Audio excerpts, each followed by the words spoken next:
In the last episode, we reviewed the CCP's malicious agenda that Vice helped execute. To paint the whistleblower movement as a cult, with Miles as the ringleader, Isabel understood that she needed the following elements in her fiction. 1. Cult of personality. 2. Heretical ideas. 3. Mind control. 4. Fraudulent money schemes. 5. Antisocial behaviors. And 6. Third-party stories. And lastly, of course, a good editing to finish the job. Part 1. Miles Guo and the whistleblower movement. Guo is a self-proclaimed dissident from China. He's inspired a massive cult of personality and has used his enormous platform to spread lies. When Guo promotes a lie, people listen. Immediately following her accusation against Miles, Isabel used words taken out of the context from Nicole's earlier interview to convey 3 key messages. 1. There is more to the dissident story claimed by Miles, so she planted the seeds here, aiming for a later harvest. 2. Miles distributed disinformation for self-gain. And 3. The followers of the whistleblower movement were brainwashed by Miles and acted out on the disinformation. Here are some facts. Miles is not only a dissident from China, but also is the only one that has received unprecedented attention from the CCP, evidenced by the public documents released by the U.S. Department of Justice.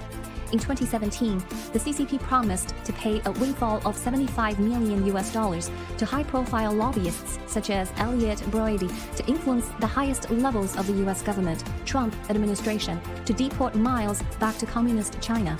Justice was eventually served. In 2018, one of the former DOJ employees pleaded guilty to one account of conspiracy to falsify bank statements to pay for the lobbying campaign.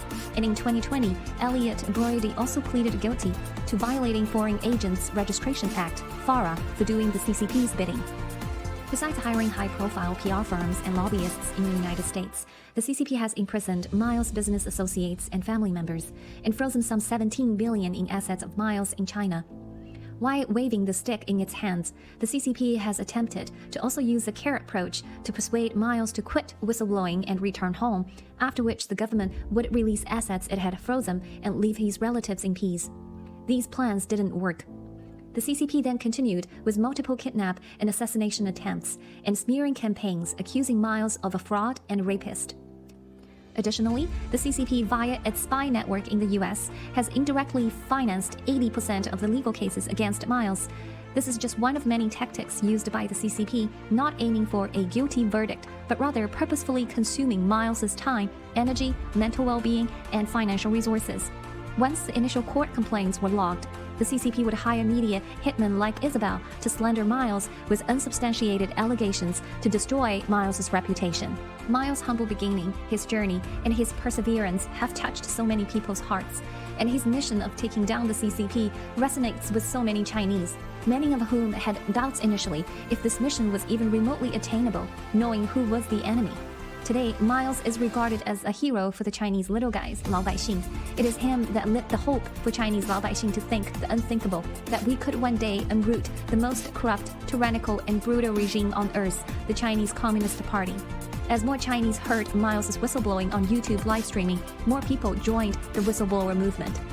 Today, the whistleblower movement has millions of followers from the 7 continents, among whom are those still living inside the firewall of communist China or overseas in countries that are under influence of the CCP. They risk everything, including their lives, hoping to add one more straw that can lead to the total collapse of this mafia regime. By now, you should understand why the CCP not only attacks Miles, but also the whistleblower movement and its followers. A fabricated cult story can help fan the hate crime against the Chinese diaspora, not only in America, but worldwide, so the CCP can eliminate its threats using the sword borrowed from others. In the next episode, we will discuss more facts labeled by Isabel as disinformation or lies.